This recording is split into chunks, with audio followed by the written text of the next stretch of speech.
Click the first link in the description for the best Askreddit content.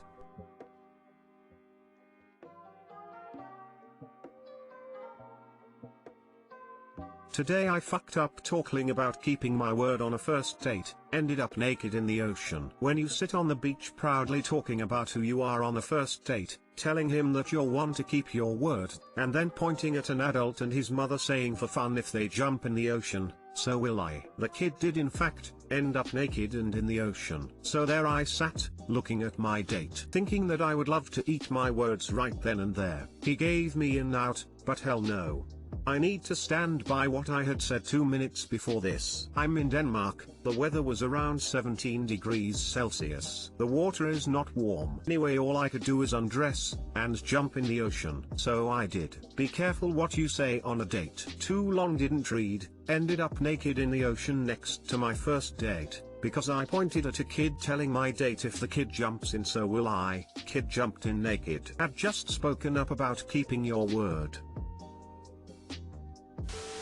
I wanted to get naked in front of my date, found an opening, and did so. Please update us once you're engaged. Smile. Marry me. On the other hand, never let that happy kid in you die. A bunch of haters in here. Good on Op for being adventurous and spontaneous. Did you get a second date? Because if not, you absolutely should have.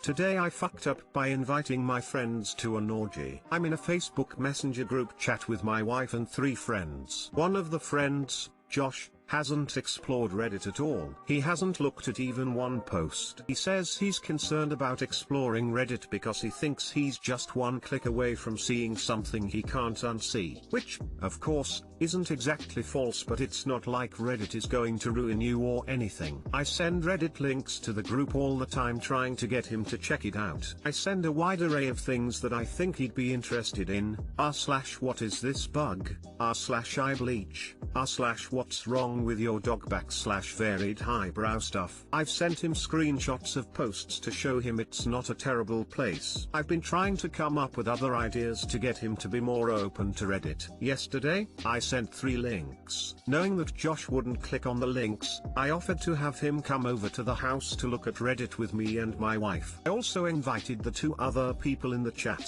This is what the conversation looked like. A non-Josh friend from the chat is now giving me shit for inviting everyone over for an orgy and wanted me to tell Reddit about it. TL, doctor, tried to get a friend to explore Reddit, invited people to an orgy instead. Friend giving you shit, wink wink, winking face, /accidentally swingers.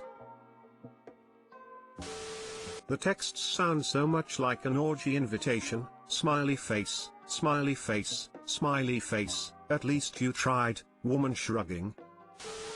I don't think someone who has a sugar professor can give you shit about an orgy anyway. Phrasing. Why do you want your friend on Reddit so badly? Probably for in-jokes. It can be weird if someone is the odd person out in a group of friends. That said, Reddit is so broad that I don't know if this reasoning fits.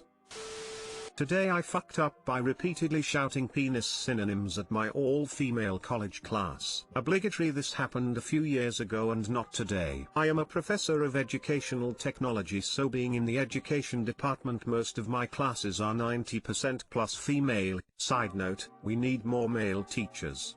Come on guys. I had a nice blended class a few years ago and we would meet once a week for an hour and a half. This class, as it turns out, didn't have a single male in it, besides myself. Now I'm the sort of professor who jokes around a lot in class. Heck, I even got the hilarious tag on RMP. In any case, it was our 4th meeting and students were going to be presenting in pairs the current project we had been working on. The class we smallish at around 16 students, so we're having a fun time watching interactive presentations and making comments, but it was still new enough so not everyone knew each other's names. As I said earlier above, students were presenting in pairs and we had also decided on a presenting order before everyone started. Once a pair was finished, finished and the questions had stopped, I'd call out the names of the next pair to come up and present. For some reason on this day I chose to call out last names. Well, Jones and Vargas had just finished their nice presentation and we were joking around a bit and got a bit sidetracked. I looked at my watch and saw we were running out of class time and things were getting a tad too goofy, so I figured I use my outside voice and call out the next pair to present. As fate would have it, Dixon and Cox were up next. So while my nice class of girls were merrily chatting and giggling in a very loud voice, I suddenly shout Dixon Cox. The class goes silent and stares at me. So again,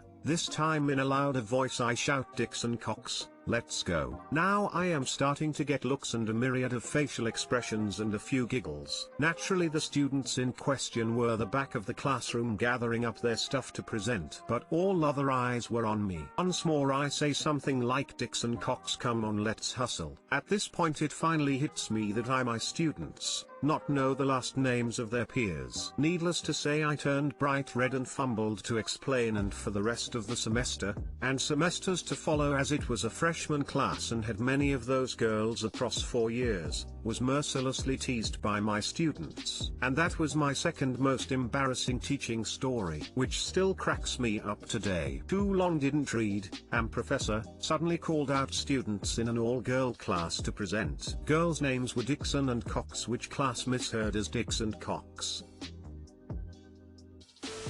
What is the most embarrassing one? I was teaching at a uni in Japan in 2003 and we had a cool setup with all students using computers at cool pentagon-shaped tables. Was very high-tech for the day. As the professor I could access their screens at any time or put them on the main screen. Once I caught someone playing Mario Brothers, so I just put it on the screen for 10 minutes silently, but people started cheering. By the time he noticed, he was shocked and embarrassed and never did it again. In another class, this kid who was always goofing off was obviously not paying attention to my lecture. So without checking first, I put his screen on the main screen. He was looking at some pretty hardcore fetish porn. In the US this might have gotten me fired. Luckily in Japan my chair just found it hilarious.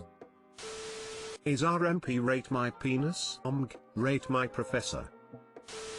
Side note, being alone in a room with a kid gets a man 20 life. Until educators figure this out and address it, maybe cameras everywhere would suffice. Only the men dumb enough that they fail to realize this will teach. Then, about 10 years on, a precocious girl will accuse him of touching her. He'll be bankrupted, divorced, fired, and declared innocent in the best of circumstances.